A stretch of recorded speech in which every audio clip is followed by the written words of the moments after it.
வணக்கம். ஜோதிடர் சேலம் உமாராணி. இன்றைய பதிவு, இன்னைக்கு பார்க்கக்கூடிய பதிவு என்ன அப்படின்னா, தொழில் லாபம் பாதகம் எதை தருவார் சனி பகவான் பத்தி பார்க்கலாங்க. இப்போ காலபுருஷ தத்துவப்படி எடுத்துக்கிட்டானா, அந்த சனி பகவானுக்கு கொடுத்துருக்கக்கூடிய அமைப்பு என்ன அப்படின்னா, ஆட்சி வீடுகள் அப்படின்னு எடுத்துக்கிட்டானா அவங்களுக்கு 10வது வீடான மகர ராசியும் 11ஆம் வீடான கும்ப ராசியும் தன்னுடைய ஆட்சி வீடாக கொடுத்துருக்கக்கூடிய அமைப்பு நம் முன்னோர்கள். இப்போ சனி பகவானுக்கு எதுக்கு இந்த மாதிரி கொடுத்துருக்காங்க அப்படின்னா, ஒரு தொழில் ஸ்தானத்துக்கு அதிபதியாக வரக்கூடிய சனி பகவான் அவர் தொழில் எந்த மாதிரி செய்கிறாரு, எது பொறுத்து அது அந்த லாபத்தை அவங்களுக்கு எப்படி தரணும் அப்படிங்கிற நிர்ணயம் பண்ணுறவரே சனி பகவான் தான். ஏன்னா சனி பகவான் பொறுத்த வரைக்கும் பாருங்க, நீதிமான், நியாயஸ்தன். அவர் நியாயமாக நடந்துக்கிட்டா நியாயமாக லாபத்தை கொடுப்பாரு தொழில் விஷயத்துல. அதுவே கொஞ்சம் தொழில் விஷயத்துல ஏதாவது கொஞ்சம் பிரச்சனை தரக்கூடிய அமைப்புல இருந்தா அது லாபம் அதிகமா அவங்களுக்கு தராது அப்படிங்கிற ஒரு அமைப்பு. அது மட்டும் இல்லைங்க, சனி பகவானுக்கு பொறுத்த வரைக்கும் பாருங்க, அவர் என்ன மாதிரி அமைப்பு அப்படின்னு எடுத்துக்கிட்டான்னா, மேச ராசியில நீச்சம் பெறக்கூடிய அமைப்பு. மேச ராசி யாரு? செவ்வாய் உடைய அதிபதி. அந்த செவ்வாய் அதிபதி யாரு? அந்த மாதிரி அமைப்பு என்ன அப்படின்னா, செவ்வாய் பகவான் வீரம், அதாவது வீரம், கோபம் அதிகமாக படக்கூடிய அமைப்பு. எதா இருந்தாலும் வம்பு சண்டைக்கு போகக்கூடிய தன்மை செவ்வாய்க்கு இருக்கிறனால, செவ்வாய் நிதானம் இல்லாம ஒரு முரட்டத்தனமாக கோவப்படக்கூடிய தன்மை இருக்கிறதுனால அந்த இடத்துல சனி பகவான் நீச்சம் அடையக்கூடிய அமைப்பு. அதுவே 7ஆம் இடம் அப்படின்னு இடத்துல சமுதாயத்தை குறிக்கக்கூடிய இடம் 7ஆம் இடம். அந்த இடத்துல பாருங்க, சனி பகவான் உச்சம் பெறக்கூடிய அமைப்பு. அங்க தராசு சின்னம் இருக்குது இல்லைங்களா, நியாயமா அளந்து தரக்கூடிய தராசு சின்னம் இருக்கு இல்லைங்களா, அந்த இடத்துல சனி பகவான் உச்சம் பெறக்கூடிய இதெல்லாம் நம்மளுக்கு உணர்த்துறது என்ன அப்படின்னா, அந்த சனி பகவான் நியாயஸ்தன், நீதிமான் அப்படிங்கிற ஒரு அமைப்புல சனி பகவான் பொறுத்த வரைக்கும் அவர் அந்த 11ஆம் இடம் பாதக ஸ்தானமாக வரக்கூடிய அமைப்பு அப்படிங்கிறதுனால அவர் பொறுத்த வரைக்கும் நாம் தொழில் விஷயத்துல பொறுத்த வரைக்கும் நாம் நியாயமா கரெக்டா நடந்துக்கிட்டு போது அவங்களுக்கு பாருங்க, அவங்க தொழில் மூலியமா நல்ல லாபத்தை தருவார்.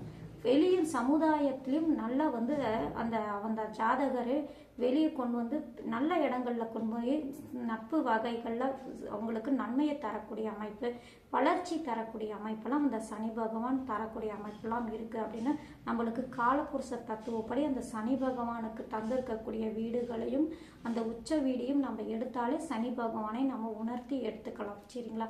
இப்போ சனி பகவான் பொறுத்த வரைக்கும் எல்லாருமே என்ன நினைக்கிறாங்க, அவர் பொது பாவ கிரகம் அப்படிங்கறதுனால சனி பகவானுடைய திசை வந்துட்டாலே ரொம்ப பயந்துக்கிறாங்க.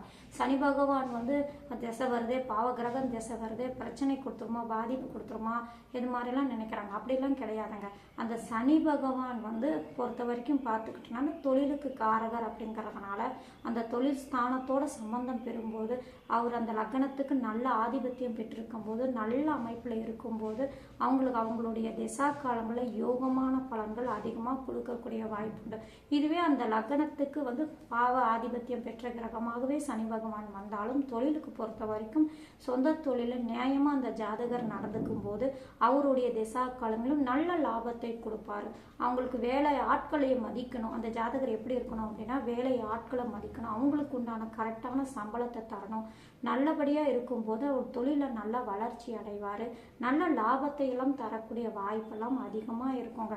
சனி பகவானுக்கு பொறுத்த வரைக்கும் பாருங்க, அவர் தொழில் காரகர் அப்படிங்கிறதுனால இந்த காலபுருஷ தத்துவப்படி 10ஆம் இடத்துக்கும் 11ஆம் இடமான லாபஸ்தானத்துக்கும் அதிபதி 7ஆம் இடத்தில் உச்சம் பெறக்கூடிய கிரகம் அப்படிங்கிறதுனால இந்த அமைப்பெல்லாம் என்ன சொல்லுது அப்படின்னா, சனி பகவான் பொறுத்த வரைக்கும் நாம் தொழில நல்ல வளர்ச்சி அடையணும், நல்ல லாபத்தை பார்க்கணும், நல்லா அடுத்த இடத்துக்கு போகணும், வெளி வட்டாரத்துல நம்மளை 4 பேர் மதிக்கணும், பெரிய மனுஷங்களுடைய ஒரு நட்பு வகைகள் மூலியமா நன்மையெல்லாம் கிடைக்கணும் அப்படின்னா, பொது ஜனங்கள் மூலியமா நம்மளுக்கு நல்லது நடக்கணும் அப்படிங்கிற ஒரு எண்ணங்கள்லாம் இருக்கணும் அப்படின்னா சனி பகவானை நம்ம வலுப்படுத்தக்கூடிய அமைப்பு அப்படின்னா நம்ம நியாயமா நடந்துக்கிட்டாலே போதுங்க. சனி பகவான் அவருடைய திசா காலங்களில் நன்மையும் யோகத்தையும் அதிகமா அந்த ஜாதகருக்கு தரக்கூடிய வாய்ப்பு அதிகமா உண்டுங்க.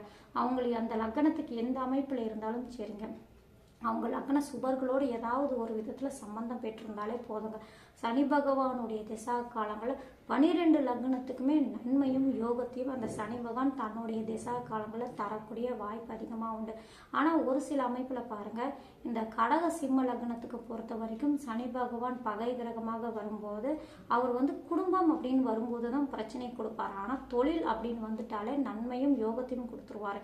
தொழிலில் நல்லா வளர்ச்சி இருக்கும். வெளிவட்டார போக்குவரத்து, அங்கே மக்களுடைய நல்லது அந்த ஜாதகருக்கு கிடைக்கிறது, இந்த மாதிரி எல்லா விஷயத்திலுமே இந்த கடக சிம்ம லக்னத்துக்கு பொறுத்த வரைக்கும் நல்லதாக இருக்கும். அந்த சனி பகவான் குடும்பம் அப்படின்னு வரும்போது தான் கொஞ்சம் பிரச்சனையே சங்கடங்களும் கொடுக்கக்கூடிய அமைப்பு உண்டு.